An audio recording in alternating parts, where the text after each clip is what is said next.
Record. Okay, so aloha again, everybody. Thank you so much for joining this conversation. We're having a discussion that I'm calling Kānaka in the Diaspora, a talk story, kind of more informal roundtable or talk story style discussion about a pretty important topic. I think Kānaka in the Diaspora has come up quite a bit recently. I mean, obviously, academically, it comes up often. It's been talked about more and more in mainstream media because a lot of Hawaiʻi residents and Kānaka are leaving the island as the cost of living and this lifestyle here becomes more and more complicated and more complex. And I also feel like it comes up a lot on social media, especially like on TikTok. There's a lot of indigenous creators out there across the spectrum, whether they're living and rooted in Hawaiʻi or rooted in culture, but living elsewhere.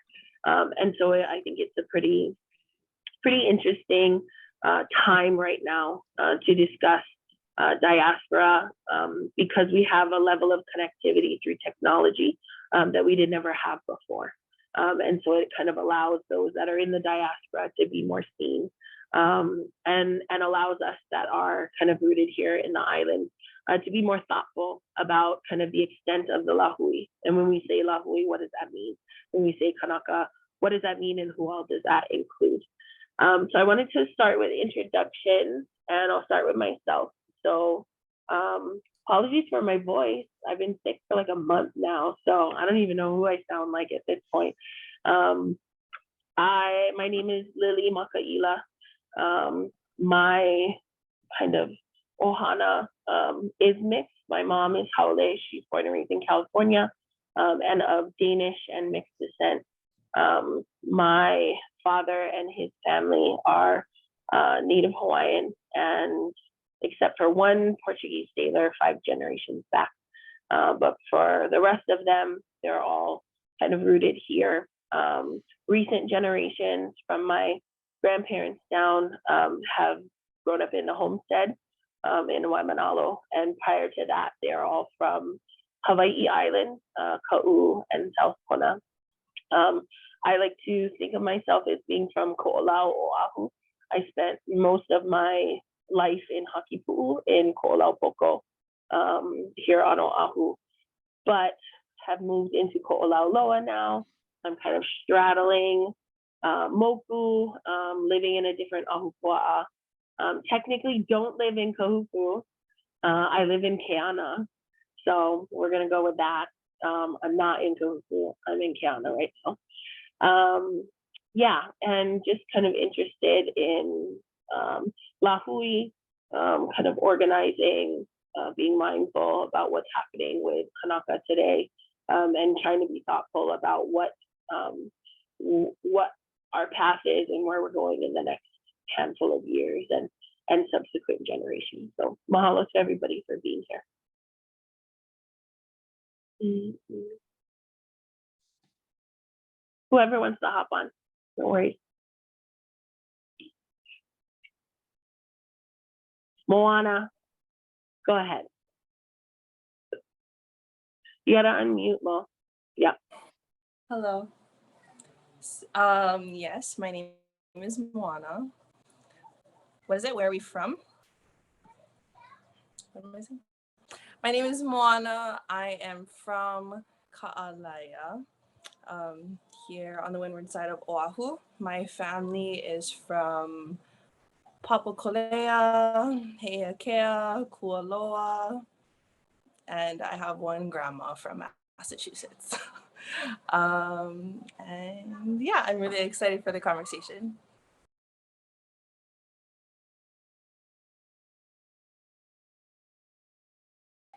Shannon, tag your in. Yeah.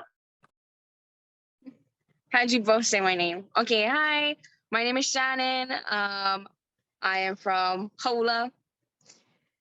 On the windward side, North Shore side, Hola, yeah. My my parents grew up on Molokai, but I'm pretty sure my grandfather, who's the Hawaiian, he his family came from Maui and Big Island. And then my dad is Filipino, so they came from the Philippines. And then my friend Hope. Aloha, my name is Hope. I'm from Waiʻanae here on Oahu as well, from the Moku of Waiʻanae as well. My family has come from all over, from Molokai as well. Honaka on Hawaiʻi Island, but reside in Nanakuli. Majority of my family are of Native Hawaiian descent, but as well as Japanese, Chinese, Filipino, and Irish descent as well. Mahalo. Shannon, you got to share where you've been living over the last few years. Oh yeah, so I moved from Haula, best place in the world, to Oregon, in a small town called Tigard, and I lived there for about 10, 11 months, so almost a year, and then I moved to Utah, and I've been living there for almost a year. Yeah, and then, but I'm moving back home, so I'm, like 2 years away? You've been saying that for forever. And you also lived in Korea. Oh, yes. I forgot about that. I did live in Korea for a year and a half. Mm-hmm. That's right. You're right. Girl, where do you know where you are right now? Where have I been? I've lived everywhere. Happy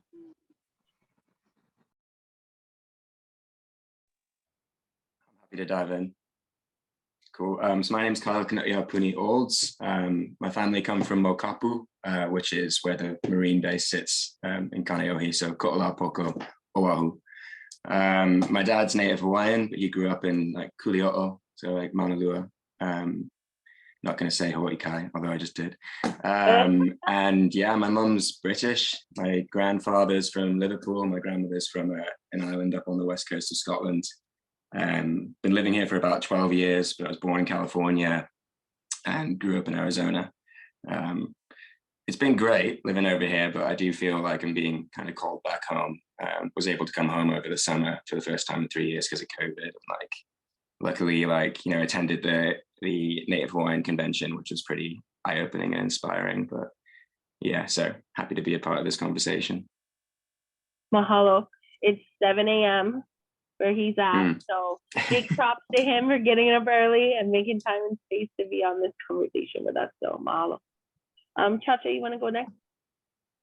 Yeah, I can. Hi, my name is Chavea. My dad is Hawaiian and Filipino and Portuguese mainly. And my mom is German and Native American. My parents met here at Koku High School. And I live here in Koku now. When I was about 2 or 3 years old, my mom joined the military. So we moved to Japan.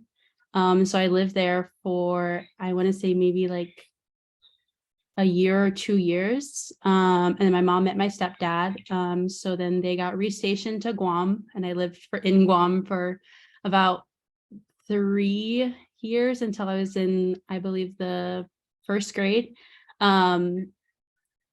And then not the first grade, until the third grade. And then I moved to Mississippi, where she got stationed again.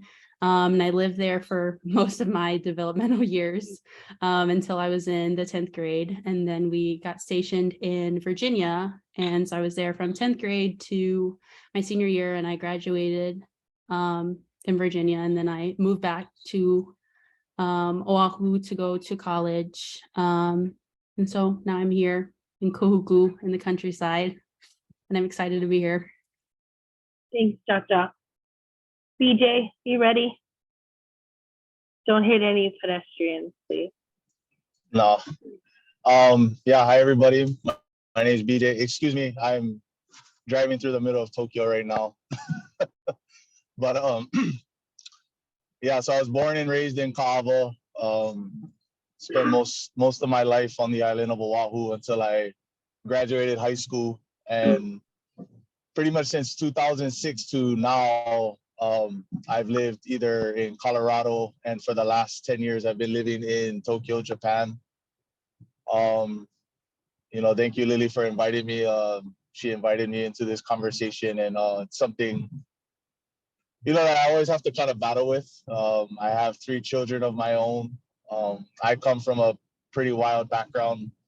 On my mother's side, my grandpa is Native Hawaiian from the island of Molokai, and my grandma is an Irish redheaded woman from Corpus Christi, Texas. Hence how you get, this. This Irish My dad, redheaded woman. yeah, redheaded Hawaiian. My father's side, my grandpa is from Oahu, or not Oahu, Ohio, sorry, and my grandma's from Lāhui. So, on both sides, I kind of have somebody rooted from the country, and then somebody who's from the mainland. And then with my children, it's always an interesting thing, kind of dealing with. My wife is Japanese, and so kind of with the cultural talks and things like that, it's always interesting to kind of the way I have to navigate life with my kids and being Hawaiian, and also making sure they know their Japanese heritage as well. So excited to talk, but thanks for inviting me, Lily. Yeah, for sure. Thanks for making time, even though you're driving. Try not to hit any pedestrians. One thing that I did forget in my introduction is I didn't actually always live in Hawaii. My parents got divorced, right? My mom's probably from California. So I actually lived in Southern California for 10 years. And I loved it. I loved living in California when I was there, but I also was too young to know what I was missing. And so coming home, I came home when I started high school at 13. And yeah, it was like an awkward transition when I got back. I mean, awkward for everybody around me, I would say, because I was very haole when I came home. And it took a while, it's like, takes a while to kind of shed the otherness of whatever region you had settled in and kind of made yourself a part of. So yeah, interesting stuff. So I wanted to talk a little bit about kind of diaspora in general, background and context. And I didn't actually know this, but diaspora is a word that is originally from the Greek language. And it has to do, it's from like biblical times, so biblical Greek, and it refers to being scattered. And it was first used obviously in reference to Greek people who kind of scattered from Greece to other places kind of in the Mediterranean, but has often been used in reference to those of Jewish background, so Jewish, kind of ethnically Jewish and even religiously Jewish. So diaspora can refer to an ethnicity, a nationality, and can even, like have to do with certain religions, so political or other types of kind of classifications of people. I think that the dispersion of Kānaka from Hawaii, most folks, I mean, there was some traveling, right, that was pre-Cook.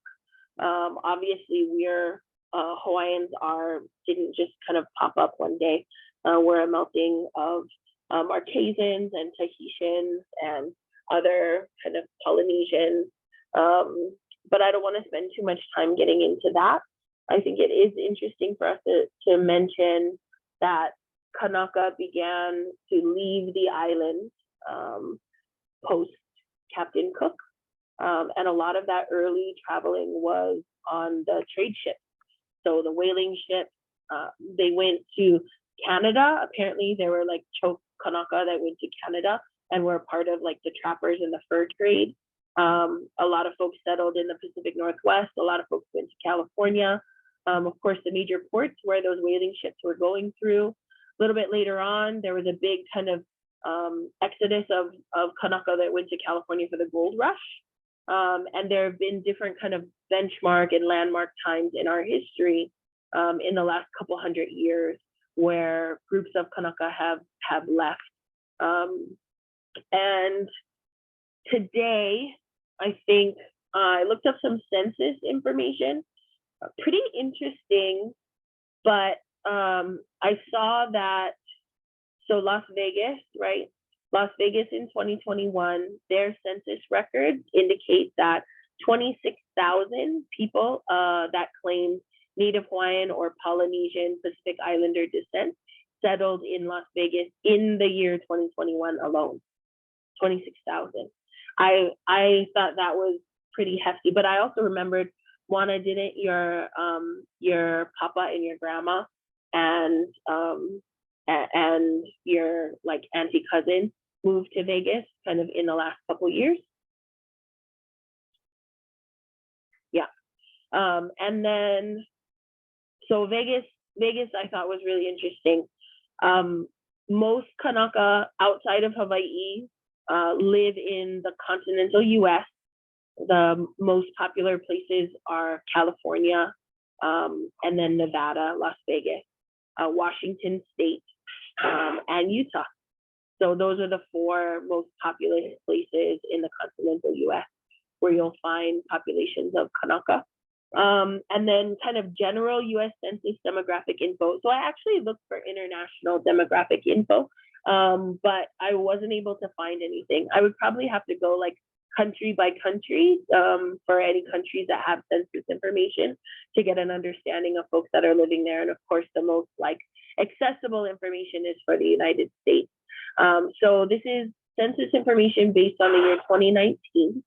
And there's 2 ways that you can kind of claim Kānaka connection. It's when you're identifying your ethnicity, you can claim just Native Hawaiian, or you can claim that you're like pure or part Native Hawaiian. So there's a little bit of overlap in which one that you select.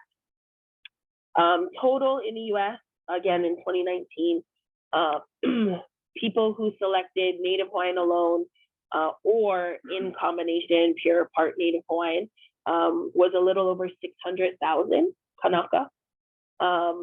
For those in the US that claimed just Native Hawaiian alone, it was 198,000, so just over 198,000, which was more than I thought.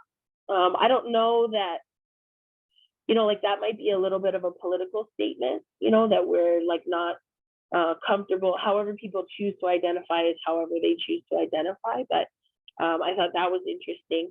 And then in the state of Hawaii, the total number, if you selected Native Hawaiian alone or pure part Native Hawaiian, it was 284,000, almost 285,000 Kānaka in Hawaii. And then in Hawaii, those who selected Native Hawaiian alone was just about 90,000 Kānaka. I'm interested to know, though, of those demographics, who would be like 50 and older, because I bet a huge percentage of those folks would be 50 and older. And then I did kind of want to reference literary work by J. Kehaulani Tawanui. She's a pretty epic Native Hawaiian scholar, and she did a piece called Diaspora, Deracination and Off-Island Hawaiian. And I can share the link for anybody who's interested. One of the factors that she talks about in this piece is that, there's major factors that she talks about in the deracination. So deracination, that refers to literally like being uprooted. So it's almost a more forceful than diaspora. Diaspora is like kind of this neutral thing where we spread throughout the world or in other places, but doesn't necessarily mean that we were forced out of our homeland or separated from our native homeland. Deracination is to actually uproot people or to displace people from their territory, place, their environment. So she talks about that. She talks about diaspora, and she says there are three major kind of factors in the deracination of Kānaka. So one is the invisibility of off-island Hawaiians, invisible to each other, to other Hawaiians in Hawaii, to non-Hawaiians both in Hawaii and on the North American continent. The second factor is the appropriation of Hawaiian identity by non-Hawaiians, especially those who refer to themselves as Hawaiian once they have left Hawaii. And part of that has to do with the confusion of like Californian Oregonian Hawaiian, and how that's not always the same, right? And then the third factor comprises the over-determined narrative about Hawaiian race mixing, which would have Hawaiians disappear to become just another racial minority without sovereignty rights attached to indigeneity or prior unextinguished nationhood status. So that's kind of just talking about how sometimes when you get into conversations with people about being Kānaka or being indigenous in general, they talk about, well, you guys are going extinct anyways, or you're all mixed up anyway, so what's it matter? And I feel like that's a common kind of statement that comes up. If you look at the census information, 1/3 of Kānaka live outside of Hawaiʻi. And I think that is exactly what Koa Nui mentioned, right? That first factor of like just being invisible. Those that live outside of Hawaii are invisible. And there was also another factor. What was that? Oh, so in recent years, right, most of our exodus is attributed to cost of living, high cost of living, high property values here. Property values in Hawaii, especially in Honolulu, are akin to what you would experience in New York City, San Francisco, two of the most expensive places to live in the United States. You experience that also here in Hawaii. And then our kind of average wages are higher than the most impoverished states, but definitely don't match the cost of living here. And so that kind of phenomenon has been a big factor in pushing Kānaka out of Hawaii in the last 10, 20, kind of 30 years. I would say probably since the 80s when there were big development booms. So yeah, that's a little bit of the background and context. I wanted to talk about, there were a couple other things that came up. So some of the major themes towards Kānaka in the diaspora could be that those in the diaspora are loyal to Hawaii as an ancestral land base. Many desire for eventual return or potential relocation to Hawaii. Those who used to be in the diaspora often don't care about their time away or forget about it, as if it's not something that's at the top of their mind, or even in some cases a negative thing to have lived away. People who are in the diaspora can feel a disconnectedness to culture, to kind of contemporary things that are happening in the island, and can also feel the need for measuring their indigeneity or getting validation as a part of the Lāhui. A note that I think that everybody feels that way, regardless of where you are, but I think that it can be more prevalent for those in the diaspora. And then lastly, those that live in Hawaii look down on those in the diaspora, or look down on those that were raised in the diaspora. And I think those are some of the kind of major critical themes when talking about Kānaka in the diaspora. And then some of the discussion questions that I had, I'm gonna share screen real quick, just so it's a little bit easier. Can you guys see that okay? I can see if I can make it a little bigger. Okay, so yeah, are these themes accurate? Are these themes harmful? What themes resonate with us personally and how so? What's our individual and collective kind of kuleana to ʻāina, to Lāhui, to each other? I think all of those things are pretty important. I'll leave this up for a little bit, but I think it'd be good if we all kind of unmuted And then anyone who wants to chime in can kind of chime in. And like I said, these are discussion questions, but we can kind of start anyway.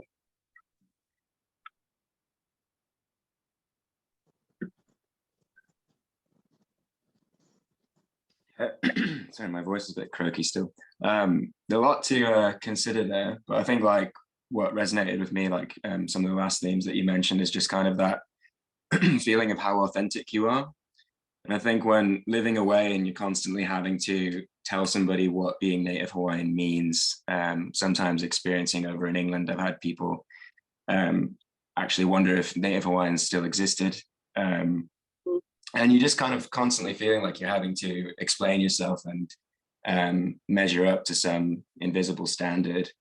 But I think like growing up, I definitely like battled with that. Every time I went back to Hawaii, I felt like living away, I was looked at as like super haole. You know, I'm not the darkest skinned, like as if that is a definition anyway.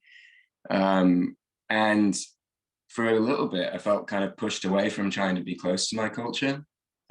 It's only like after growing up, like I'm 32 now, that I realized like the purpose of like me trying to reconnect with my roots is just to like help uplift Lāhui and the Lāhui and kind of do it for me and do it for my ohana, like not as a means to kind of prove myself and how Hawaiian I am to anyone. But yeah, I mean, it's always something that plays on my mind, but better with it today.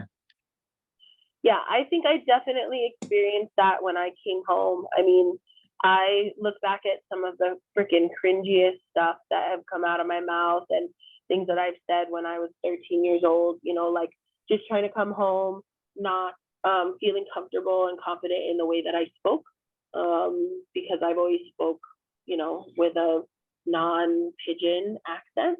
But I also, like, as you get older, right, you realize that that type of thing kind of doesn't matter. I still don't really think that I speak Pidgin. Sometimes I speak Pidgin. I think now I just don't care, right? So like part of it is getting older. I think once you're like 30 years old, it's like, oh frick, everything's downhill from here anyways. So like I don't really care how people feel about the way that I speak. But when I first came home, and I think when I was most sensitive to trying to find my place and like trying to understand my identity, that was pretty pivotal. But I also can remember this memory of having a conversation with one of the girls in high school, and we talked about blood quantum, and she's 1/16 Kānaka, and I said, I can't even tell you how many times, I feel like I message her every couple of years and apologize, but I said, well, you're not even really Hawaiian, right, if you're just like 1/16, and like that was just like a child's conversation, right? That was a child's mind, a 13-year-old child who was so ignorant of everything, let alone the impact of that type of conversation. But I feel like some hurtful shit has like come from me, even in like just trying to understand who I am and trying to connect.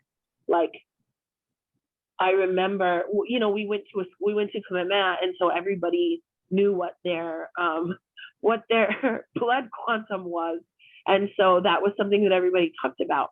And now I look back on it and think to myself, oh, that's like the least Hawaiian thing, right? You have this Hawaiian school that's measured in the least Hawaiian way, in the most colonized way possible, and then it just like pitted us all against each other and put us in situations, for me to say, it's just the dumbest, most hurtful thing. Kind of want to, for me, I had I guess what would be like considered the opposite of what you two experienced, right? I mean, I'm born and raised in Kāʻawa, but you know, generation kind of skipped. Like my mom was darker with black hair, and firstborn, you know, and I came out very fair skin with red hair. Growing up in, you know, I lived in Kāʻawa, went to elementary in Lāhui. Lāhui is a very diverse community, right? You have Samoans, you have Tongans, Fijians, Hawaiians, Filipinos, everything on, you have the professors, right? So there were a few white kids, and I got thrown into that group purely because of how I look. Even though I never felt that way, I always felt in my own head and heart, I was like, no, I'm one of you guys, but I was never, no one ever looked at me like that. Everybody's like, nah, BJ, you Hawaiʻi, nah, BJ, you white, nah, BJ, you're this, you're that. But, it was, and that was a difficult time for me because I go home and my grandpa's like, yeah, you have Irish, yeah, you have German in you, boy, but you have my blood too, you have Hawaiian in you. And he, and it was something that bothered me, like you said, right? 13 years old, right? You're worried about what everybody thinks of you and things like that. I mean, it took me years to get over the fact that, yes, I'm fair skinned with red hair, but it was a very, yeah, I mean, that's one of the hard things, right? Growing up, not understanding that it's not your physical appearance that makes you Hawaiian, right? It's the way that we were raised. Yeah. Like I said, yeah, see, yeah, I get, right, like, and this is me trying to speak properly, because if I let it loose, like, you definitely know I'm from Kahuku, so. The mocha of Yeah. the smoke. Yeah. And So for I'm trying to anyone who speak. watches this eventually, for anybody who watches this, if you don't know where Kava is pretty ghetto. Is in the loas of the Loa, and they're a rough crowd. Yeah. But I mean, I loved it. I love every bit of it, and it helped me later on in life. But I think definitely, it's something I struggled with as a kid, and I hope, and being a parent, right? I hope it's something I can help my kids deal with, and so they don't feel as, I guess, in those years I felt a lot less of a Hawaiian or just even a person because of how everybody just viewed me. So, but yeah, I mean, it's a tricky thing to deal with, especially, but yeah, thankfully, like, right, technology and just knowledge overall, right, is, sorry, backing up, but just technology and just the shared information that we can use from technology has kind of pushed thinking more forward and not so, I guess, stuck in our ways, or like, this is what a Hawaiian looks like, or this is how a Hawaiian acts, because those things have changed over the years. Yeah. Yeah. So that's just my 2 cents. Cutting anyone off? No. Yeah, BJ, but it's cool. It doesn't matter. Oh, no. Don't listen to Lily. I forgot to mention earlier, I have never lived anywhere else but Hawaii. So I think coming from that perspective, coming from my experience, I'm thinking, like, with how I look. Like I said, I have a grandmother who's from Massachusetts. I have an auntie who's like blonde haired, green eyes. She's actually only 3 months older than me. So we grew up together. And on my mom's side, that's both of my grandparents are from here. And it was very much like Hawaiian, like, what is that really? But like, it was just like, yeah, we're Hawaiian. But I did notice on the other side of my family, because they knew that we had like a grandmother or a mother from like the continent, we were kind of like put into a category of like, oh, you guys are the Haole ones. And then I just thought that was really interesting, like, as a kid, because yeah, part of it's because they were also Haole, the people that were calling us that. But it was like as if there was like a competition, like, we're more Hawaiian than you. Like, their family is really, really good fishermen, like super talented, and that's passed down through generations. And so they really rode on that, like, yeah, what do you guys even know about like fishing or whatever, doing certain practices and traditions. And I didn't understand that as a kid, like, what's the big deal? Like, we're obviously all Hawaiian because we're all related, but for some reason there was that like kind of attack all the time, like, you guys are the Haole kids. And then I thought it was really interesting when I went to Kamehameha school, because like I said, because of how I look, like, you don't really think that I have a grandmother from Massachusetts who's like this blonde haired Hawaiʻi lady. So I wasn't always put into that particular category. But when I did go to Kamehameha schools, not to attend, but for like explorations, I even kind of sensed that too. Like, kind of like everyone there was trying to connect to their identity of what it was to be a Hawaiian. And we were only in like 5th grade. And there were the kids that were like, I remember there was a group of kids from Big Island that like were in Hawaiian immersion, and everyone was just like, oh my gosh, how do you say this? And how do you say this? And how do you say this? And then even in like the hall, like the cafeteria, I would see like kids with freckles, like blonde hair, blue eyes. And I'm just like, wait, they're Hawaiian? You know, outside of this program, you have to be some part in order to attend. Outside of that, I would have just dismissed them like, oh, that's some Hawu kid. But, you know, it really kind of broadened my perspective of like, there's not just one face or like one version, you know? And that kind of started me paying more attention to all the different people that I see that are Hawaiian that don't look the stereotypical. And then as I grew, like starting going to college, I had my own cringy stuff going on too, and like really, it's not issues, but like discovering my identity with it. And I remember taking like Olalo class and like, yeah, I'm here because I really want to connect and whatever. And anyways, going through that, I also again learned and grew and developed, and I just keep going back to identity. You know, as a kid, it was like a competition, and then like how Lily said, once you reach your 30s, it's like you don't really care. But it's not so much a competition anymore. It's like it's just identifying and being able to recognize that everyone's trying to identify with what, like with the Hawaiian in them. I never experienced it as far as like living away and being separated from our ʻāina for so long. I have visited the continent, and in that experience, it was Lily remembers I came back home and we like bawled together because it was like kind of a shock to me how I wasn't gone for very long, but it was as if like I had a thirst that couldn't be quenched. Like I was like searching for like my connection and like connect to mana. And I have children too. And I remember just thinking like I need to continue to cultivate this connection between them and their mana and their ʻāina. And I was only there for like 2 weeks, and then we came back home. And then we came home and it was just like, wow, that experience. I always like reference that. It's really my only point of reference, being far away. I can't imagine being away for a longer period of time and then dealing with identity and figuring out those things too. This is why I'm excited for this conversation. Moana Gomez, did you have something to say? Yeah, just while you guys were talking, so I forgot to mention that I actually was born and raised for 7-8 years in Washington. Mm-hmm. But I was so young when we moved home, I don't even remember it. But I know that I lived there because there's photos.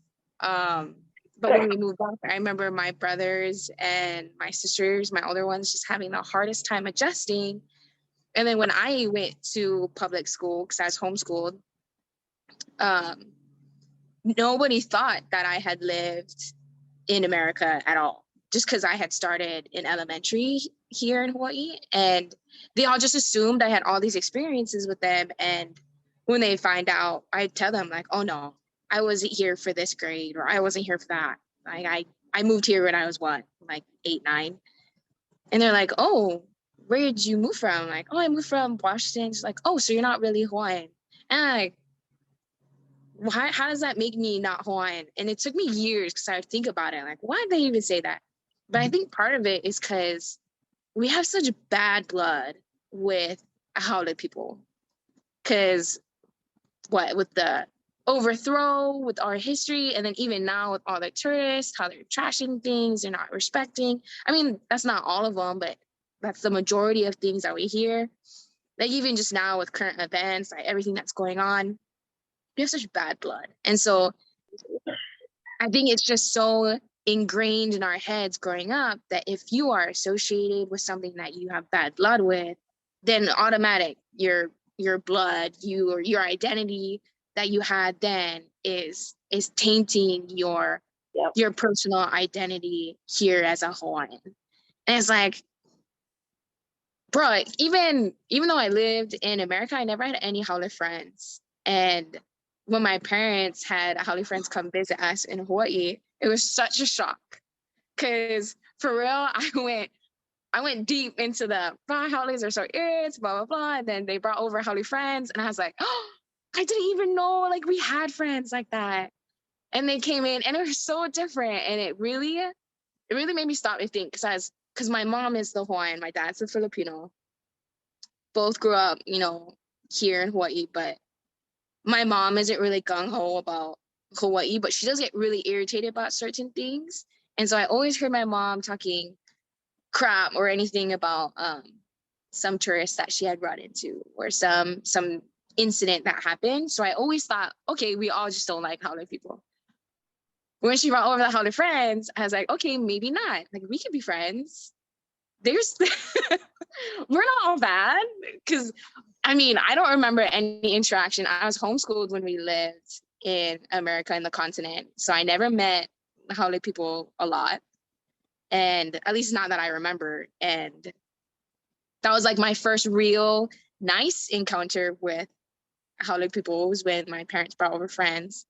And it started from there where I was like, okay, maybe we're just wrong. And not all Haole people are bad. When you came home, Gomez, did you guys go straight to Hauʻula? Like from Washington, you were living in Hauʻula? Yeah, we went from Washington straight. And then were you at Hauʻula Elementary? Yeah. So then your older siblings were at Ko'uku? Yeah, so they went, what do we do? Yeah, they all went straight to Ko'uku and I went to Hauʻula. I think that regionally that's an important distinction, because Hauʻula Elementary and Ko'uku, right? There's some North Shore kids that go to Ko'uku High School, which has more of a mixed demographic. There's Haole kids, a handful of Haole kids, right, from Lāhui, and then a handful of Haole kids from North Shore that go to Ko'uku High School. But I bet when you were at Hauʻula Elementary, there weren't a lot of Haole kids at Hauʻula. Oh, there's none. Yeah. None. There was 2, but they were in Hawaiian immersion. Yeah. I But mean, they I looked feel more Asian than they did Haole. Well, I mean, Hauʻula is way more rough than freaking Ka'ava. And it's in one of the most rural places on the island, right? And so I think that that's an important distinction coming home to that specific region, right? It's living on the continent and then coming home to not just anywhere, not coming home and going to Kailua, or coming home and going to Hawaii Kai or going to town, but coming home and then living in Hauʻula and going to Hauʻula L. Yeah, I think that for sure that's a big distinction from other places. And I also feel like it'd be remiss if we don't mention that there isn't really anyone on this conversation who's born and raised Outer Island, right? Because there's a big difference between being on Oahu and being Outer Island. And Outer Island folk, what do Outer Island people call us when we go there? Oh, you're from Honolulu. Oh, Honolulu. It's a different vibe. And so I think that that's an important distinction. We don't have anyone on this conversation who's able to represent Outer Island kind of connection. We all have Outer Island connections, but we weren't born and raised Outer Island. And so, right, of all the whitewashed islands, Oahu or Honolulu is supposed to be the most whitewashed of all the islands in comparison to the other islands. Yeah, it's an interesting point. I always have people over here, although when they ask about traveling to Hawaii, I try to educate them about the issues that are ongoing. But they'll ask me about advice for other islands. And I'm like, well, I've never been invited to go there. I just go where my family is. Yeah, it'd be nice, but I'm not staying at a hotel. Yeah.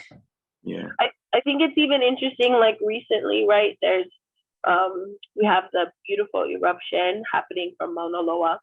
And there have just been like social media. My Instagram stories are freaking covered.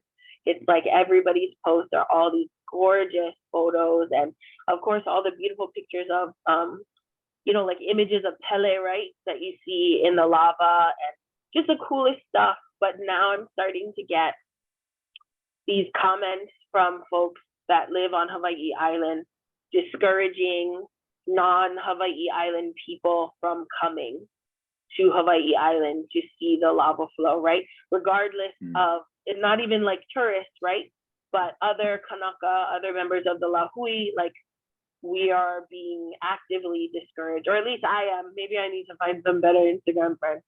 But they're, you know, like actively discouraging folks not from that place from coming, and, you know, like making cracks about, oh yeah, if you go up there, you're just trying to get a photo for the gram. Same thing that happened when we were all flying up to Pu'uhuluhulu when the TMT was kind of going on.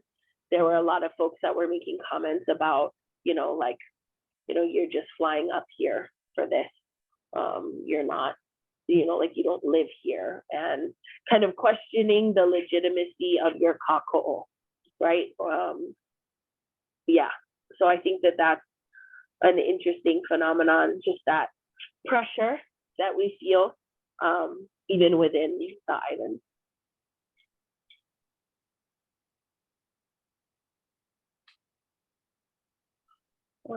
I was gonna circle back to some of the major themes. So I think one of the discussion questions was, are these themes harmful? And I think that, I mean, obviously some of them are harmful. I think the most harmful, and what we've talked about so far, is this idea of measuring nativeness, right? For a long time, nativeness has been measured visually, right, by the color of our skin. And even amongst this conversation, right, we're all different kind of colors in the spectrum. And so there's that element of things, that visual, like, is your skin dark enough to be Kānaka? And then measuring nativeness through blood quantum. And then, you know, like even questions of like, okay, so if somebody is 100% Kānaka, but they were born and raised out of Hawaii and have never lived in Hawaii, are they still Hawaiian? Right? Those types of questions come up. And then there's questions about like, okay, well, what if you're born and raised in Hawaii with a Hawaiian family, you only speak Hawaiian, you like, your feet are stained from the lo'i, from how much time you spend in the lo'i, but you're actually not ethnically Native Hawaiian. Are you Hawaiian? Are you not Hawaiian? And I feel like those types of conversations and categorizing are all harmful. And I think that for a long time, we've justified certain levels of categorizing as okay and certain levels as not okay. And I think now, like at this point in my life, I feel like the only way of measuring nativeness that I feel comfortable with is the kind of traditional method that we used, which was mo'okuauhau, right? So if you can recite your lineage, if you can, you know, like recite your lineage back to a Kānaka ancestor, then that is your legitimacy. I think in traditional times, we have to acknowledge that at that point, it was more of status, right? So you were saying your mo'okuauhau so that you would be put in like categorically high ranking as an ali'i, or, you know, like whatever it may be. But that was our method of measuring our nativeness. And I personally don't feel comfortable with any other form of measurement now than that kind of what I would consider to be like a tried and true or traditional way of measuring. But I don't know, what do you guys thought?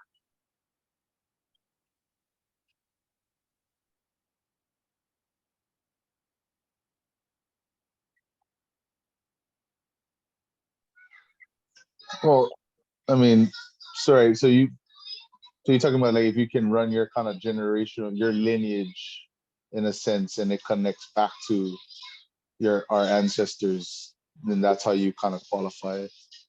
Yeah. Yeah, I mean I think that's a good way, right? Because now, and then like just kind of even thinking about that, right? Like, because if you ask me about my Naiole side, which is my mom's side, I can run my lineage. But if you ask me about my dad's side, my Kamai side, I can't go very far back. Mm. And I think there's two things to that, because I think on my Naiole side, I mean, my grandpa was very big on teaching us, right, where we all came from. My auntie Monica was very big on that as well. Where on my other side, I mean, it was like, yeah, your great grandma was from like, yeah, this is where we always lived, and that's kind of where that story ended. I never really knew any much farther than my great grandparents. So I mean, but yeah, I think yeah, going on different. There's all kinds of different ways you could do it. I I think that's also a hard question in general too, because now it kind of goes back, right? You're trying to validate yourself and things like, so it's always hard. I think that's always such a hard thing. I've had people question me, right? Oh, like, do you have a Hawaiian name? And I'm like, yeah, but what is, you know what I mean? But all right, yeah, I do. But, and they're like, oh, who gave it to you? And I'm like, my parents, like, so, I mean, I feel like there's always going to be somebody, unfortunately, there's always going to be that one person that's always going to try and like, I guess, take your validation away. Yeah, like, try and take any validation that you have yourself is going to try and take it away. Yeah, because even going back, and it's always right. It's always the few that ruin it for the many, right? What you were talking about earlier with what's going on with Mauna Loa, right? Sorry, my son is. I have to watch him right now. But like right with Mauna Loa, and when the TMT was at its peak and things like that, I think it's always the few that ruin it for the many, which even as our life experiences come, like not everybody tries to question your valid, your nativeness or your Hawaiian culture, but it's that one or two people that will ruin it for the rest of everyone else, right? That you come across in life. Yeah. So yeah, I think that's always I think such it a all hard. depends on the. Oh, sorry. Go ahead. No, yeah, but what you're gonna say, the I think it all intention, right? depends on like the intention behind the people who are asking the questions, and yeah, for a while I would feel like I needed to answer, whereas now, like, yeah, I'm happy to talk about my lineage and my being a lineal descendant of a certain area that's now a Marine base, but only if it's because that person's like wanting to connect and really understand it. Otherwise, I don't really want to play the game, I suppose. Yeah. I think that well, two things. I think that we have been pitted against each other as Kānaka for a long time. And I think that that's like a generational trauma that we all have to heal and shed. And I also think that question, the people who diminish like our indigeneity or question our nativeness, I think a lot of times that question comes out of ignorance. Like even in the simplest form of just ignorance to the harm of asking that question. And like, yeah, I wouldn't say it's not prevalent. I think that question gets asked often. And I think that type of divisiveness is very common in our community, amongst Kānaka, amongst Lāhui. I think it's super, super common, but yeah, I think it definitely is harmful. And it's like a habit that we have to break out of at some point.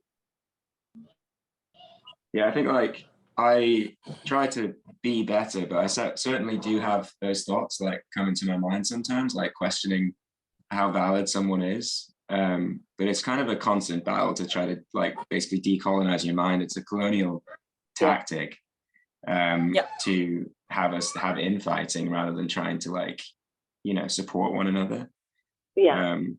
But yeah, I think if I met another person in England who was telling me they were Hawaiian, I certainly would want to ask some questions. It's like, I think I'm the only one. But if there's anyone else out there, get in touch. Yeah, we'll post your information on there and be like, if there's any other Hawaiians. Well, I mean, you missed your opportunity, right, when they all came up to paddle. I don't know if you saw them when they came up to paddle earlier. Yeah, one of my aunties was here. She didn't, awesome. she didn't tell me. No. Yeah, there's a big... I almost moved there. I almost moved to London. Oh, really?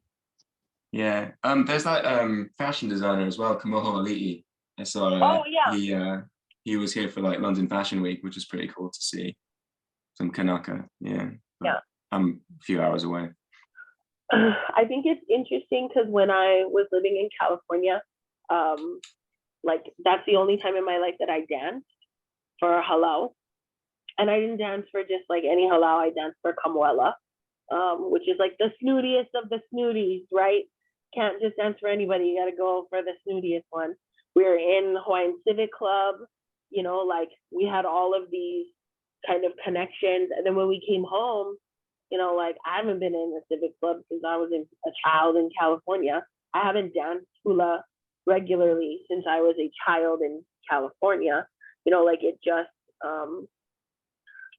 I don't know. I feel like when you live away, you jump at any opportunity, like any and every opportunity for connection and community amongst Kānaka that maybe you don't have to reach for, you don't have to reach as hard for when you're living in the island.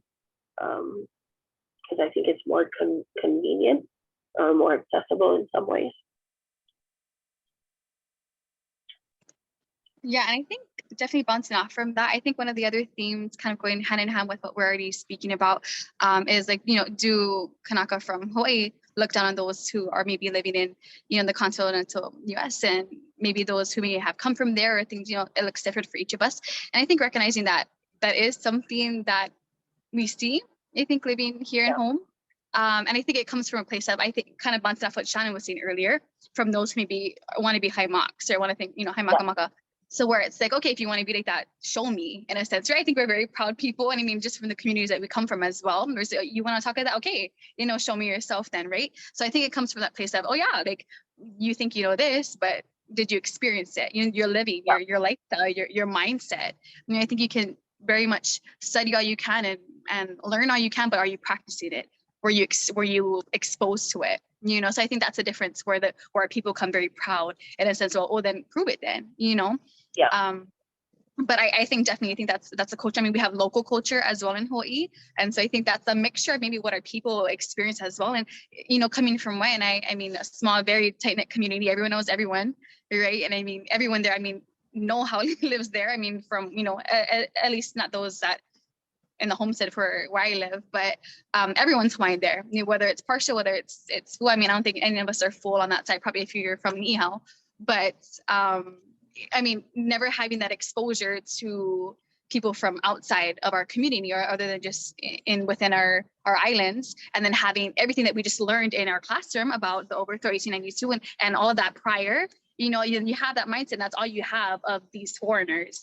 And so when you're exposed to them and you have these interactions, of course you want to have these stigmas as, okay, then that's you and this is us, you know. And then even more so with, you know, Kānaka that live in the mainland or coming from the mainland, they're in that mindset. I mean, maybe physically they don't look like, you know, our fair skinned friends, but their way of speaking, their way of thinking, it's like them and it's similar. And so I think a lot of us have that, okay, then you're one of them, you know, because I don't hear you talking pidgin to me. I don't hear you talking moke, right? I don't hear you interacting this way. So I'm going to associate you with those types of people, right? and whether they're from the mainland, whether they're from other countries.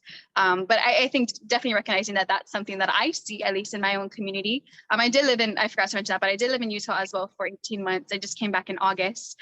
Even though my purpose was something completely different, I did experience that, you know, being from Hawaii and being a little bit more fair, but, you know, just the way I spoke, it's like, hey, like, Hope, you know, what's that? What's going on in Hawaii? And then they have their thoughts. Yeah, exactly. So it's like, okay, you stay there, I'll stay here.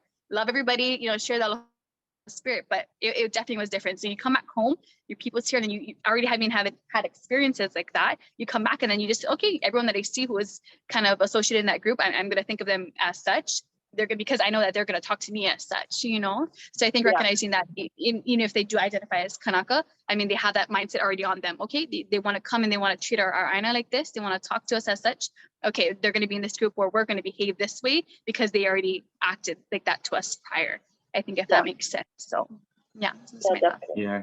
I feel like as well though, like coming from like, feeling like that growing up, it's like so damaging for a kid who's trying to like feel like they belong. And I think you mentioned like, you know, discounting time away, but it's almost like you then want to like discount other parts of your identity, like what like your non-Kānaka. So like I would try to like downplay like having British ancestry through my mom, and like just be like, no, that part of me doesn't matter.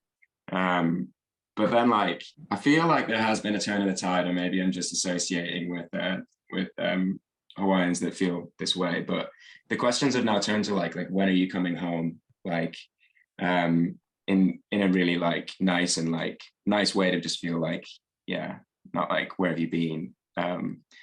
But in the same sense, asking when are you coming home, like sometimes I'll try to show like different aspects of my life to people away, and they'll look at it and go, yeah, it's nice, like no interest, just come home. But that's a tough one to deal with, because like I talked about, right, since 2006 I've lived on Oahu for maybe 10 months after I graduated college, and like I've been here in Japan the last 10 years, and every year I go home, it's always, oh, you moving back? And I'm like, not yet, you know, and it's a battle, right? Because it's not like we want to be away, just right now what we're doing in life and things what we want to do. I mean, I'm just speaking personally, right? Like, you know, Lily said don't talk about, you know, professionals and things like that, but you know, I've been playing football here in Japan for the last 10 years. I wouldn't be able to do that back home in Hawaii and provide my family the lifestyle that I would, you know, be able to provide. So that's kind of what's kept me away. And then just things that I have unfinished here, I want to keep doing. But I mean, that's always one of the biggest things, especially I have my kids now, right? Like wanting to take them back to the islands and get them back there. And you know, like my son who's climbing all over me right now. I mean, I honestly believe that my kids belong on the islands and not here in Tokyo.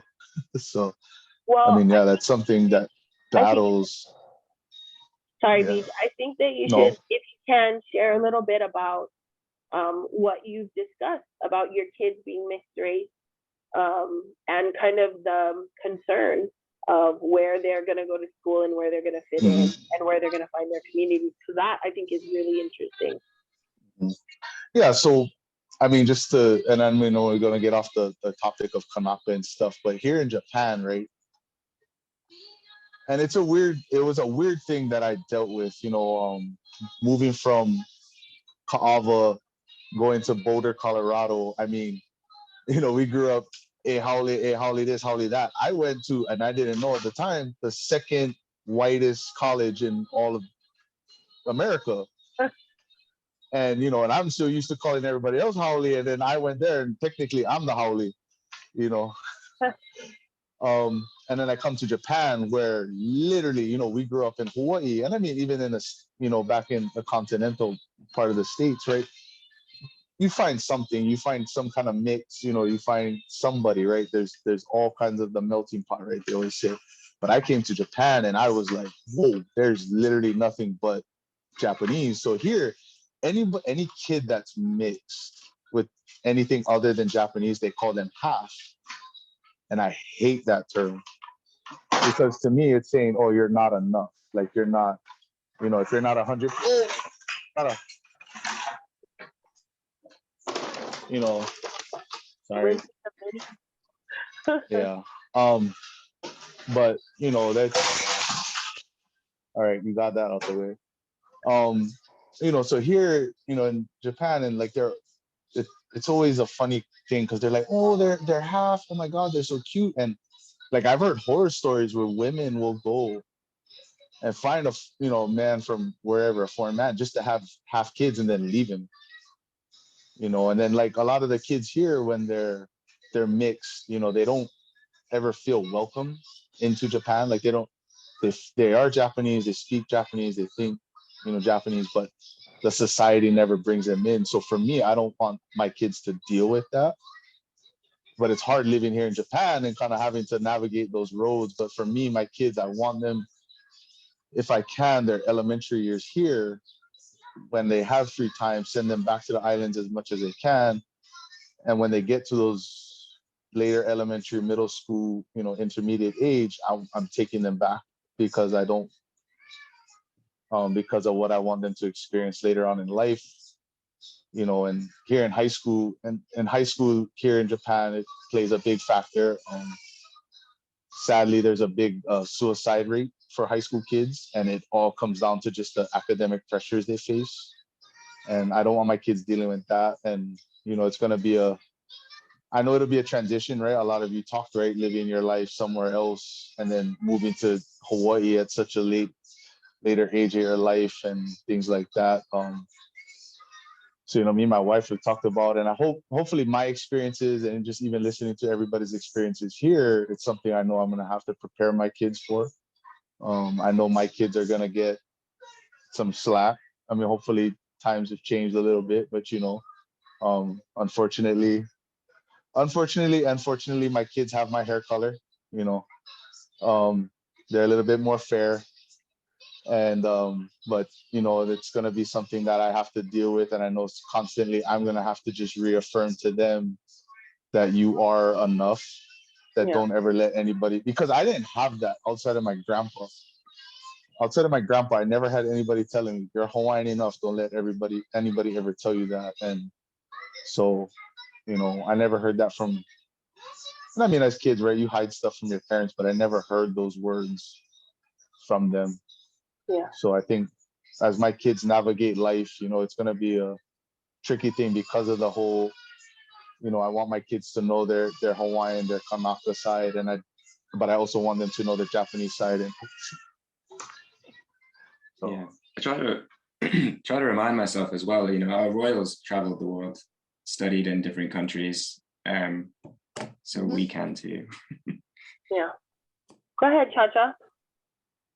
I just wanted to talk about a little bit about what BJ said and how he feels that like when his kids become a little bit older and in elementary, he wants to send them back to spend time in Hawaii, but they also live in Japan. And that is something that I did. In my summers, my grandma and my dad would, you know, pay for my plane tickets to come back. So I'd be with my mom during the school year, but I would be in Hawaii in the summer.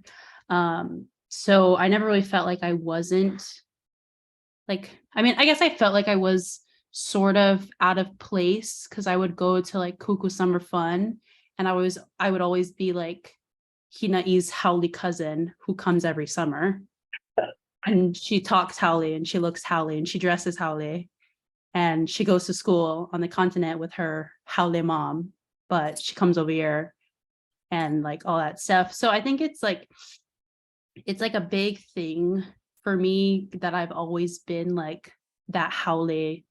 Even my grandma does it. She's like, this is my haole granddaughter. Like she talks haole. Like she lived in Mississippi. She lived in Virginia. She lived in all these places. This is my granddaughter who lived in all these places.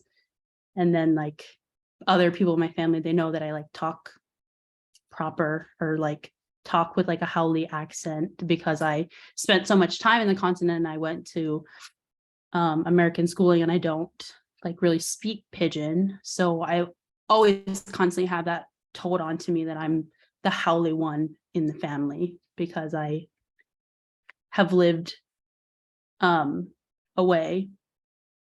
And then I also wanted to go back. I was going to raise my hand before, but the conversation moved elsewhere, but I'm going to try to bring it.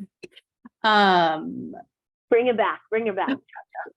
Like how Kanaʻi Puini mentioned before, how he like felt, I think that you mentioned that you like felt like it was harder to explain like what Hawaiian is, or like explain that you are Hawaiian, explain to people like, you know, what it means to be Native Hawaiian. And for so many years, I sort of dismissed the fact that I was, you know, like my name is Chavea. Chavea is a Spanish name, and I would go by my last name Espinosa. And so Chavea Espinosa was, you know, people would assume that I'm Spanish. People assumed for so many years that I was, I mean, I technically am Spanish, Mexican Spanish. And for so many years, people would just be like, oh yeah, she's just Latina. She's just a Latina. And for so many years, I would just let people think that that's what I was. And I just told everybody that I was Mexican, and that's the only thing. Like, I'm just Mexican. I'm just a Mexican girl. And for so many years, I just like let people, you know, think that way, and let people, you know, think. And I thought myself like, well, yeah, I'm just Mexican. Like, it's easier to tell people that I'm Mexican than to explain that my dad is Filipino and Hawaiian and Portuguese, and that my mom is Native American and Mexican and German. So it was easier for me to just tell everybody that I'm Mexican and then go with it for so many years. And then when it came time for me to, you know, within my own life, when it came time for me to finally accept that I'm Hawaiian, and that, you know, no matter how hard it is to explain to everybody that I'm Hawaiian, you know, it's something that I have to do.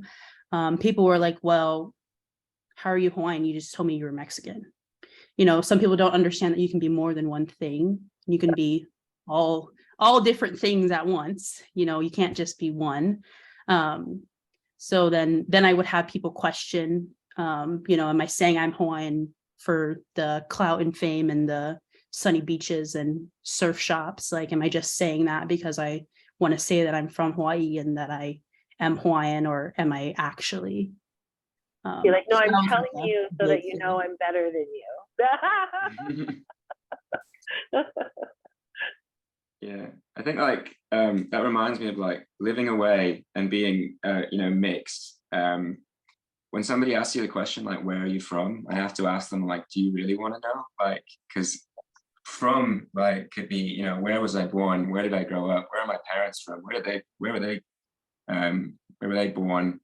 But like, where do I feel like home is? Hawaii, am I there now? But like, yeah, I feel like if I actually was going to explain the whole, like we did all our intros, but you know, it takes some time. Yeah. And if somebody wants a little soundbite and they just want to fit you into a box, then I don't know. Yeah. Don't bother. It's complex. There's a lot of complexity to that. Chacha, sorry, Moana, go ahead. Oh, no, there's a lot of great things. I do think it is very, very complex. I think the very beginning of it, though, starts with yourself. So like I was saying, like growing up and having, you know, being around a lot of kids or just people and talking about quantum, how much percentage you are, how much you are. And then there were like different ways of like measuring, like how we had kind of brought up before. All those became options of like how to measure how much Hawaiian I am, or like how connected I am, or how much better I am. No, but that I feel like it all starts with you. It all starts with us, like every single individual. And a lot of times, so being that, you know, like I said, I haven't lived away. I've always been here and around people who are from here. But even within like our communities, there is still that like challenging and like competitiveness. And like sometimes too, I can also recognize that it's kind of like projecting, you know, when people question you, it's kind of a reflection of them validating their measure of like themselves, you know, like I am, you know, like, oh, she's 43% Hawaiian, she's not 67% Hawaiian. And it's, you know, like that can really, really mess with our heads. And that can really mess with like our identity and our confidence in who we are. And, you know, so we have to take it back to how did Hawaiians measure being Hawaiian? And all of the experiences that you guys all have, I think is super interesting and really, really great. But I think the one thing that we have in common is identifying it for ourselves, being super confident and solid in that. But the question is, how do we measure, or like, what is the Hawaiian way of measure, I guess? Yeah. Yeah. So that's Yeah. just kind of where my mind was going as everyone was talking. I also think there's a generational gap with that though. Because what, Lily and I are, 10 years apart? Yep. Almost. And I've never been asked how much Hawaiian I am. Never. And I don't think I've ever thought to ask somebody that. For real? Yeah. Really? Going to Kahuku High School, even I had Kamehameha friends, and nobody's ever asked me how much Hawaiian I am. Maybe they just thought look you at were full me- Filipino. We don't do that at Kahuku. And say, I'm Hawaiian Filipino, and they go, oh yeah, and I was like, yeah, and that'd be like the end of the conversation Because at Kahuku, we have everything. You have I know. everything at Kahuku, so we don't ask each other like, oh, how much sole are you, or how much Tongan are you? We don't ask that. We just, oh, okay. Too much. Like, Tongans Too and much Samoans Too much did the Tongan. percentage though. The Tongans and Samoans, I remember, they always would say, oh, I'm full Tongan. Or like, oh no, I'm half Tongan. They'd always Yes. measure. But it was like, They the proud. Hawaiians, we're just like, yeah, I'm Hawaiian. And that's, but I'm Hawaiian Filipino, or I'm Hawaiian this. But that'd be like the end of the conversation. Sorry, It was just Grandpa like, just walked through, was muttering. there's I like can the see that, generation 'cause, thing. yeah, with my grandparents. Yeah, I can see like my grandparents. It was a conversation of my grandparents and my parents, and kind of like trickle down to us. But I don't know about the youngins. Yeah, 'cause my mom talks about her percentage, and then she gave percentage because I have half sisters, and she's like, oh yeah, they have more Hawaiian than you because their dad was Hawaiian, but your dad is Filipino, and like blah Well, blah. And I was like, Yeah. Our parents and our grandparents, right? They're the ones who had to do the paperwork for Honolulu Data Center. Yep. Right? So Yeah. to go to Yep. Kuleana, to go to exploration, to go to get the scholarship, and then for homestead, right? In order to do all of those things, you gotta do Honolulu Data Center, and you gotta register through Hawaiian Homestead. And so I think it was like a function of what they had to do. Like logistically, they had to figure it out and prove it. And so it's like on the top of their mind more so than it was. it's coming back now But I think, because like, they have like, okay. oh go. I was just gonna say, like, but an interesting thing that was happening at that time for like our grandparents, like that was during the time of like the suppression of Olelo in schools, and like went hand in hand with all of these, efforts to try to define and measure us. And then now it's just a bit of a change. I don't have more to say on that, but maybe others do. Tata, you were gonna say something? No. No. I was gonna ask you about if you felt comfortable talking about your experience now at UH, because you've been there for a few semesters, and how that has been. I lived at the freshman dorms my first semester at UH, and it was the single most awful experience of my life. Because if you know, the freshman dorms are filled with freshmen who are just beginning their lives. So they're partially really mean people because they don't know who they are and they're still trying to figure it out. So I don't hold it against them, but and they're mostly filled with haole kids who are coming to UH to go to the beach and to go to college at the same time. And me being the kind of person I am, I like to literally pick any kind of fight I can. So if I see you post a picture going to the stairway to heaven, I'm going to write this long paragraph in your comment section, because why not? And I'm going to call you a dumb haole. And I'm going to tell you that what you're doing is stupid. Her kahuku is showing. I'm going to tell you that what you're doing is stupid and you shouldn't be going to places you don't understand. And so that got me like, not, I wouldn't say physically attacked. It got me attacked at the freshman dorms. People would come to my door and rip things off my door. They would intentionally like just do crazy things to like provoke and to like just because they think that they're funny. Because they don't want somebody telling them that they can't do anything. Like the students at UH are so entitled to do whatever they want to do because they pay all this money to go to this college. And so they should be able to go on all these hikes, go on all these adventures, get the latest Instagram pic for their adrenaline fill. They have no sense of literally anything that matters, you know. And then a lot of them, when you call them out on it, they're like, well, like my local friend took me here, so it's okay. And I was like, well, just because one person says it's okay doesn't mean it actually is. You know, they are also wrong. And let me jump in their comment section real quick. Let me jump in their comment section. So it was a really hard time for me. And I eventually decided to move out. I didn't even finish my full year staying in the dorms. I moved out after my first semester because it was so awful. The kids are dirty and I just didn't want to be there. But now that I've been living here in Kuku and I've been taking the city bus for 2.5 hours, I'd rather catch the city bus for 2.5 hours than live in the dorms with them. But I've found that my experiences at UH are more meaningful. The people in my classes and the people that I, you know, see day to day are very different than my first experience. I go to the newly renovated Native Hawaiian Student Center where, you know, everywhere else on campus is filled with haoles drinking their matcha lattes. But then there's this one section in UH where, you know, not that it's only for Hawaiians, but it's the Native Hawaiian Student Center. And when you walk in, it's just, you feel safe, which, I mean, UH claims to be, you know, it's a political thing. UH claims to be a Hawaiian place of learning, but everywhere you go, it's filled with haoles.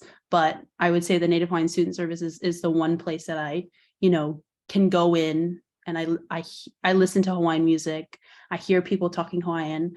I see all the, you know, people that are there to help you. They help you with your classes. They help you, you know, if you need to figure out the bus schedule, they help you. They have workshops, lei workshops, papale workshops, screen printing workshops, olelo workshops. And, you know, it's a really nice place that I found that I can go to whilst being in UH that is, you know, safe. Yeah.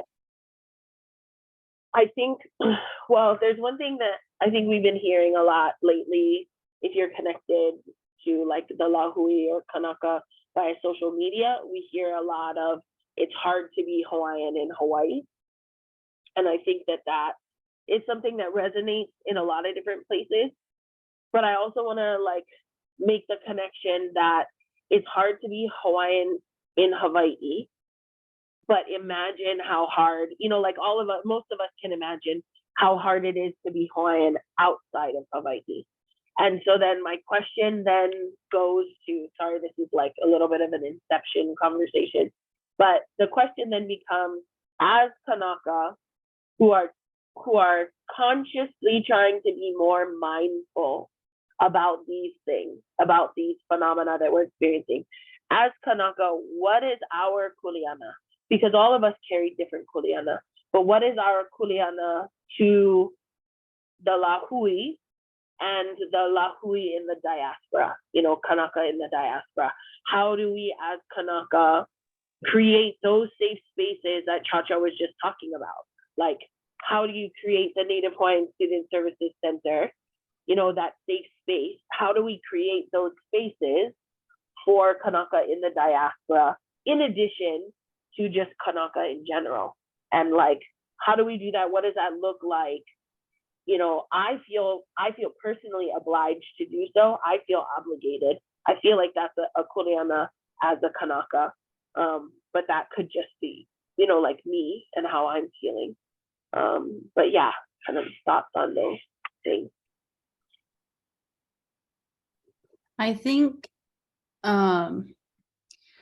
in high school, I had an experience where Lily knows a little bit about it. She was helping me through it a little bit. My high school band, they had a theme week, and we all know how themed weeks go.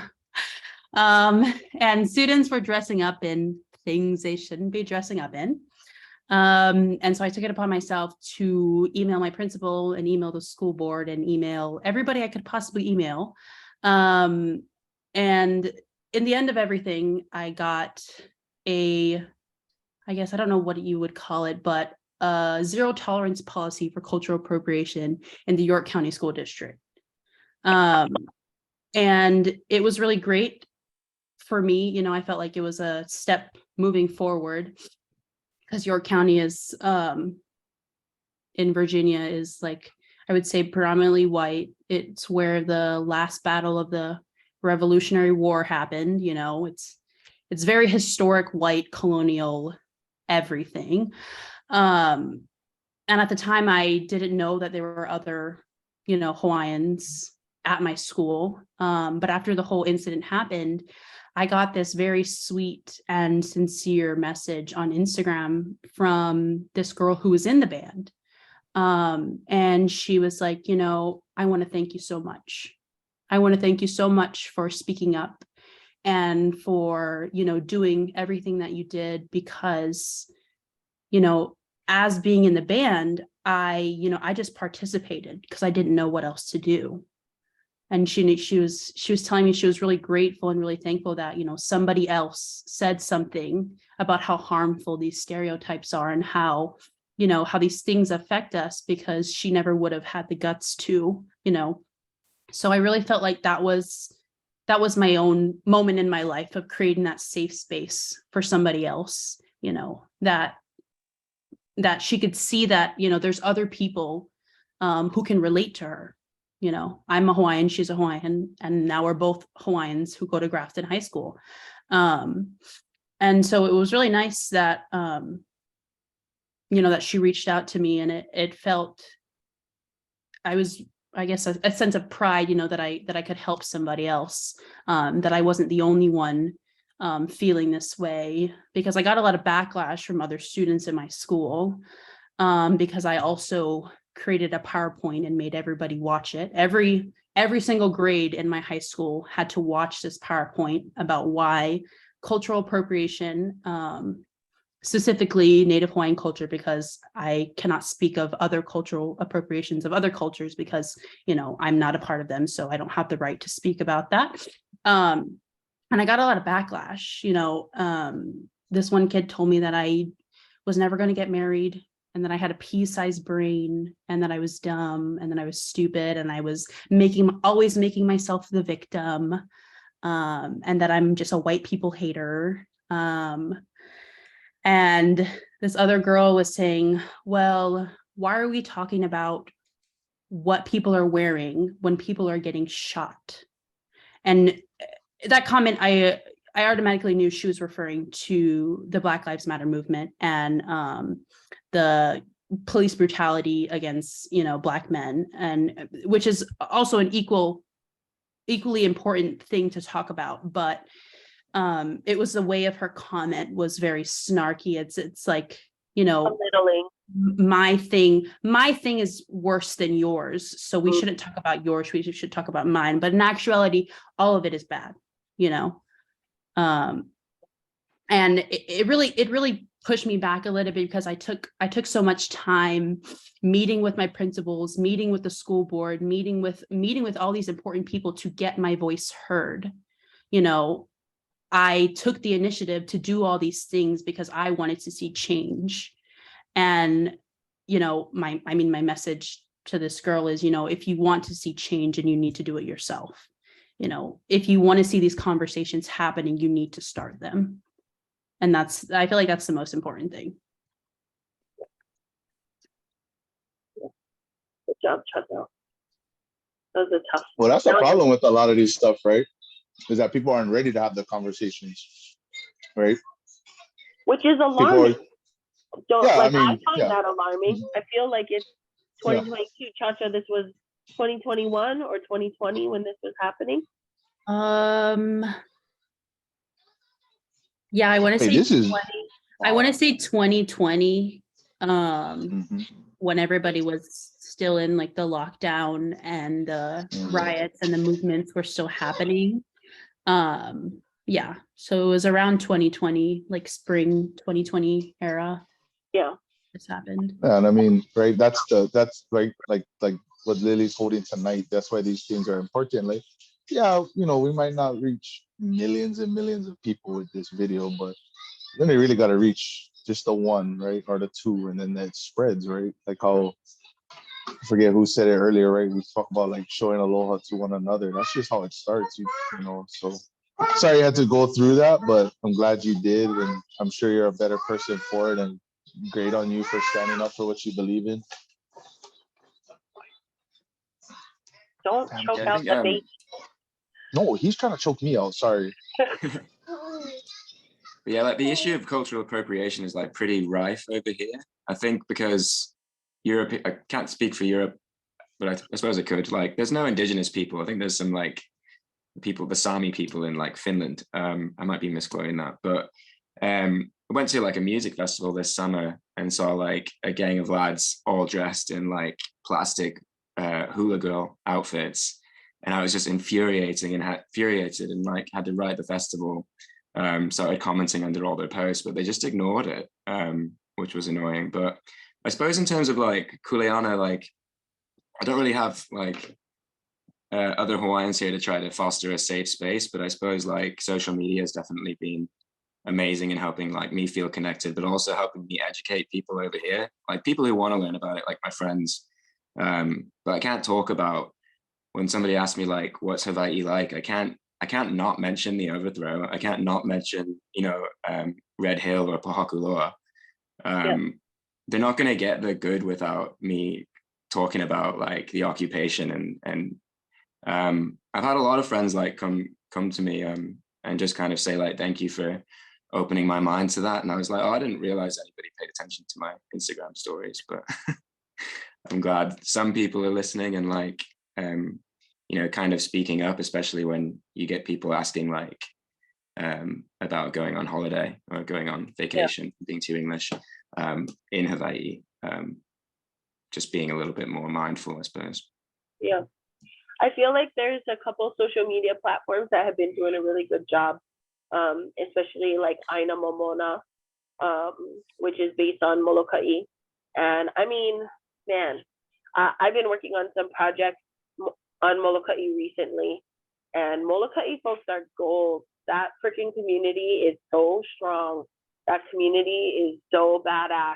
And like, just one little thing that I think was super applicable, and it's, I think I have to be really careful how I describe this, but so I've been kind of facilitating or hosting community meetings, talking about water and water resources, which is huge.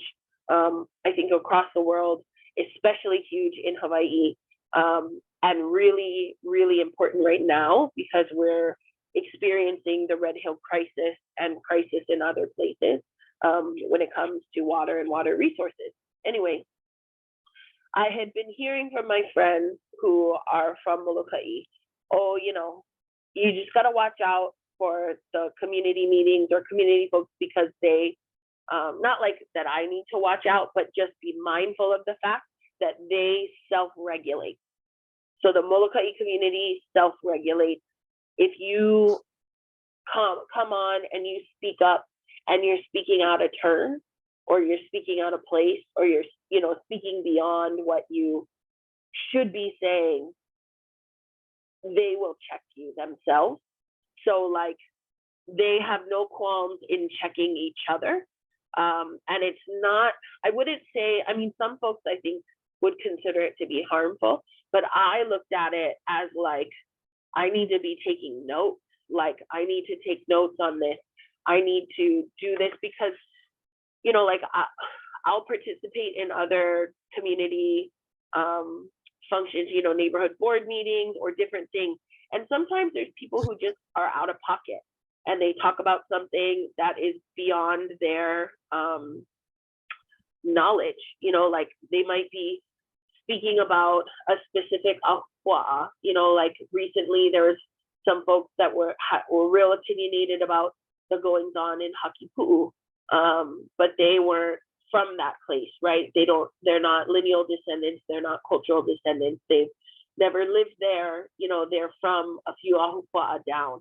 And so I think it's really important for Hakipu'u people to self-regulate within the community, not to go overboard and, you know, like be unkind or be rude. But sometimes we have to figure out how to ask those extra questions. You know, like this person was speaking about something and someone was able to question them. Oh, you know, I'm so sorry, but like, where do you live? Where are you from, Hakipu'u? Are you, you know, like, do you have the authority? Do you have the ability to speak on behalf of people from this community? And so I do think it's really important that as Kānaka, we can self-regulate. And I think we've talked about all the harmful ways that it's being done, which is, you know, telling someone they're too fair-skinned. You look too Haole to be Hawaiian, so you can't speak about Hawaiian things. You haven't lived in Hawaii long enough, or you never lived in Hawaii, or you're not enough blood quantum Hawaiian, you know, like to speak about Hawaii. I don't think any of those are legitimate ways, but I think we have to find some way to self-regulate and make sure that the message that comes out is an appropriate one, you know, that we don't have all kinds of people speaking out of pocket.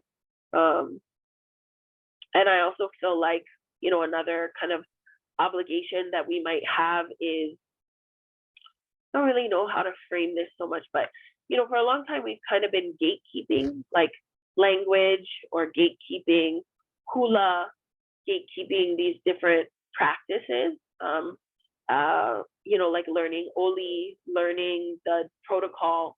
And that was kind of blown up during the TMT, right? It's the first time in our lives. I mean, I feel confident speaking for all of us on this conversation, but first time in our lives that we could watch an AHA protocol, you know, from start to finish. It's recorded, it's put out there. You can watch them today. First time that you could learn and be taught all of the oli and participate in them. You know, I had only ever witnessed AHA protocol like 2 times in my whole life, and it was specific like ABA ceremonies. But yeah, I don't want to go too far into it, but I feel like for a long time, it's been inaccessible, especially to Kānaka in the diaspora. You know, like if you're not able to go to Kamema or go to UH or take Hawaiian language classes, then you don't get to learn Hawaiian. And if you can't pay the dues and show up to halau for all of the practices, then you don't get to learn hula. And so I think part of our obligation is enriching our community and enriching the Lāhui. If we have traditional like hana no eau, or if we're practitioners in certain ways, I think part of our kuleana is appropriately teaching that to other Kānaka, teaching that to the Lāhui, and finding ways to make it accessible for those who are outside of Hawaii. And so then you have more like enriched and empowered Hawaiians, right? Like they might not live in Hawaii and have the benefit of that kind of immense connection. But if we're strengthening our Lāhui, no matter where you are, teaching you, giving you opportunities to learn olelo, to learn oli, to lay, you know, to learn lay making, to have these conversations, all of those things help to build your confidence in your identity and build that cultural connection. And then that, you know, like is one way to kind of combat the pressures.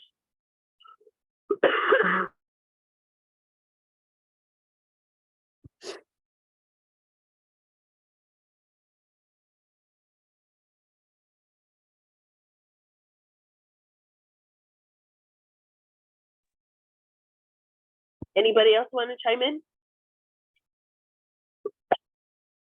Yes. Kind of one thing I've, you talk about with I guess with our culture and things like that, and kind of finding ways to connect. And, I've talked about my kids a lot. One thing I find interesting here in Japan that I find very interesting is actually the people who gatekeep hula are actually the Japanese themselves. I can't even run you how many times I've seen, my wife, who's Japanese, has actually been practicing since she was 15. I unfortunately was never allowed to. I think that's also a generational thing. My dad was completely against me ever trying to learn hula. I think it was kind of that generation's conception, like idea of like, oh, you gotta go play sports, you gotta go play, football and things like that. But what do you call that? With my kids, we actually took my oldest daughter to try and go and tried a hula class once, and that person was supposedly like, and I don't know the legitimacy of what her lineage or whatever is, but she said that she studied under Keli'i Rachel, and I was like, all right, cool. And the whole time she was like, no, this and this, and she was kind of like completely. And I remember I walked up to her and told her, I was like, for someone who practices hula and preaches all this stuff, you've shown the least amount of hula I've ever seen, or least amount of aloha I've ever seen in a hula lesson. And I remember she kind of questioned me, like, well, what do you know about hula? Da, da, da, da, da, da. And I was like, not much, but I've never seen, things like that. And I think, yeah, right, going beyond like us. So if Keli'i Rachel is teaching her hula and all that, right, kind of like, but how far is, the deeper lessons that he's teaching, or maybe, I mean, and I'm not questioning him because I actually don't know whether or not he did actually teach her or not. Because I'm sorry, when you say gatekeeping, that's kind of like the first thing that popped into my mind, because that only happened like, I want to say like 7 months ago. So, and then just kind of thinking back to what you asked about like our kuleana and things like that. And I always have here in Japan, it's always such a frustrating thing because like, I'll drive around and I'll see like restaurants where the name is like La Ohana, and I'm just like, who the hell let you, like, what, and just off the wall like Hawaiian name places. And thank God for my wife, because some of those I probably would go in there and say some words that I shouldn't say to them. And but it's just, yeah, right, it's like kind of like, where do I draw the line? Because like, and it's always such a hard battle for me to have, because I do feel some type of way. And the Japanese, like, I know they love Hawaii and I know things like that, but that's always such a thing with me, where I see it and I'm like, I think you literally just pulled this name from a book or like a street you saw, and you just think like, oh, I can use it. And it's one of the frustrating things I kind of deal with here. But when I do actually get to sit down, I've actually sat down at a few restaurants and I actually asked them, where'd you get your name and things like that. They actually like give me all the info, like, oh, we learned this from here. I'm like, oh, cool. We're like, and we talked about earlier, right? Like your intention on asking. A lot of it, I just want to kind of see what information they have. And when they answer me, I'm like, damn, like sometimes I learn something from them. So, but yeah, it's such a hard thing, right? You talk about gatekeeping, because that's in my sense, right? I talk about that hula teacher, but then I talk about some of these restaurants and I feel like, I'm like, oh, can't use that name. Like, so it's always like a fine line I feel with that I battle with here. Yeah, definitely. It's tough. Yeah, I think like I feel quite uncomfortable in situations like that. I'm sure we all do, but it seems like it's when they're using our culture for profit. It's a totally different discussion. And like, there's tons of people as well who might learn hula and then go on to teach it elsewhere, but totally misunderstand it, and it just like kind of becomes this weird concept. But yeah, it's difficult, I suppose. But it's also, it's like, it's so ironic, like, so say just within like the Lāhui, it's like the gatekeeping amongst ourselves is like, when did that shift happen? Because I guess like we used to be, you know, punished for practicing our culture, and it wasn't allowed to be. It had to be done in secret and passed down. And then I guess, yeah, some Kānaka weren't a part of those scenarios, and now today it's things are opening up, but yeah, you still kind of feel this. I don't know. Am I less than because I don't know? Yeah. And yeah, it all goes back to like kind of feeling like you're not authentic enough. And I guess like it is true that it would build like my confidence in myself to learn hula and actually like sit down and learn olelo. But I don't want to do it for that. I do want to do it to, you know, connect to my ancestors and my ohana that are still alive today. Yeah. I think everybody has their kind of niche for how they form their own connection. You know, like my brother barely speaks English, so he's not gonna learn another language. And you know, like he's not gonna learn hula, and he was not interested in going to Mauna Kea and Pu'uhulu Hulu. He was like, oh yeah, I don't do kapu aloha. Like aloha is not a part of me. You call me when we need to start blowing shit up and snapping necks. Like that's when I'm gonna come and participate. But what he ended up finding was lua, which is like the traditional martial art. And lua is like bone breaking and like a traditional style of martial art that was, you know, prevalent amongst all of the warriors in the island. And of course, that's what he finds. Like, completely alarming. Probably should have skipped him. But, you know, like, to each their own. Yeah, to each their own.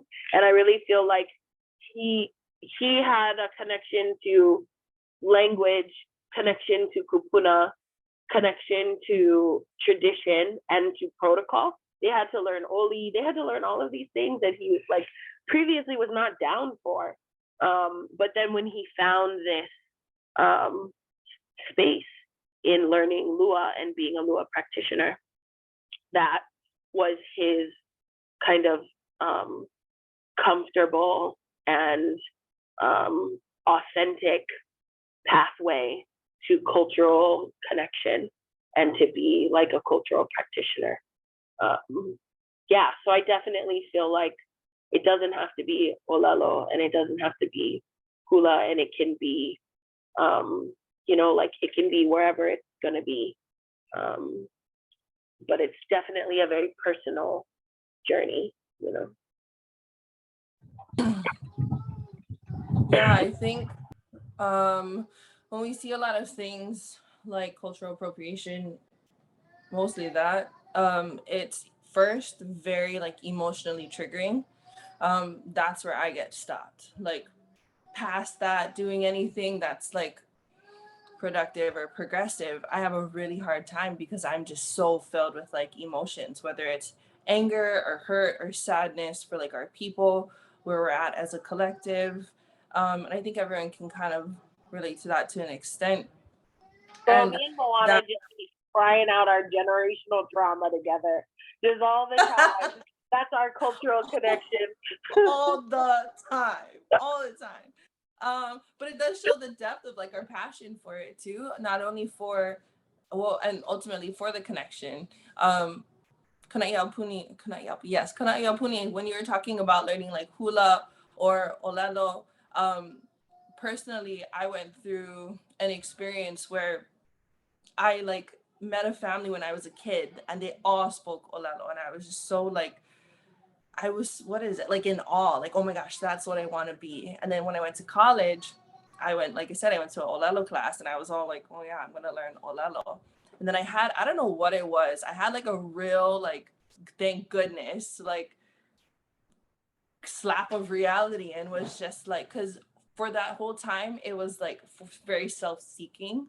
And then I got to a point where it was like, it really doesn't matter. Like if I speak olelo, like my whole focus was like, I want to be the one that wants to olelo. And then eventually, thankfully, I got to a place where I was like, it has, as long as it's spoken, you know? And like, I've been talking around like our na'au a lot, like just in conversations and stuff like that. And I would say, like, just go from there. Your na'au, like your intuition, your gut, you know, when there's a stirring and you'll feel it, then that's where you can be led. And not as like someone who's like telling you what to do or anyone here what to do or anything, but just from my experience, like I've witnessed things like when Mauna Kea happened, when just certain things like within the past 5 years have happened. I'll always cry to Lily for one, but part of it's like, I don't even know why I'm crying like this, like bad, like why, you know, seeing the kupuna being arrested. Yeah, but like to the extent, and then not even that, seeing the Lāhui come together on Mauna Kea, even now, like with the eruption and stuff, just seeing that, there's like a stirring that I can feel. I can't even put words to it, but it's like I'm learning more to stay connected to that and more like aware of that and recognize that and go from there. If that makes any sense. Yeah. Yeah. And I think too, that same place is where our cries come from. Like the depth of like our emotion. We've been crying all the time. I just realized that. Oh boy, Lily. Oh Yeah. boy. Yeah. But really though, and honestly though, okay, when I also talk to other Kānaka about it, there's some and I just like, and like I just had this experience. Just Literally. So on Monday, I don't know if any of you guys were, because I was surely like all day giddy, like woke up to the eruption, and then I saw there was snow on Mauna Kea, and then I saw on the news like the whole island, like, or all the islands was like flood warning, all islands. And I like texted my sister and I was like, I'm just so giddy. And I was like, I just can't, I don't even know how I can function right now. And she was, you know, kind of relating. She could relate. I told somebody else, and I'm not even kidding you. It was like, yeah. Also Kānaka, also Hawaiian and stuff. And anyways, later on in the day, like at nighttime, then they're like, wait a second. Today is La Ku'oko'a, and Mauna Loa is erupting. Wait, and you know, so it just took them a little bit more time. And like and all of this too, what I love about this conversation is it's all without judgment. Like first and foremost, you know, like conversations like this, I think we're trying to talk about, before I get off subject, like what ways can we like create safe spaces, conversations like this, you know, be progressive and like, how do I say, like gathering around Lāhui near and far, because again, Lāhui, like people here on island also don't, for whatever reason, an individual's reason, there's not a very strong connection or whatever it may be.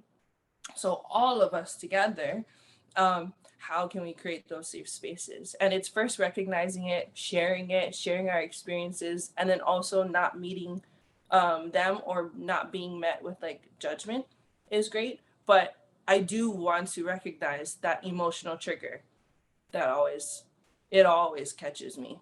I always have like a day or two of, thankfully earlier this week it was a happy thing. Had it been a sad thing, I would have needed a couple of days to process, and literally just like way all day. But yeah, so yes, before I go on more of a rant, that's that. Yeah. Hope or Gomez, were you guys gonna say something?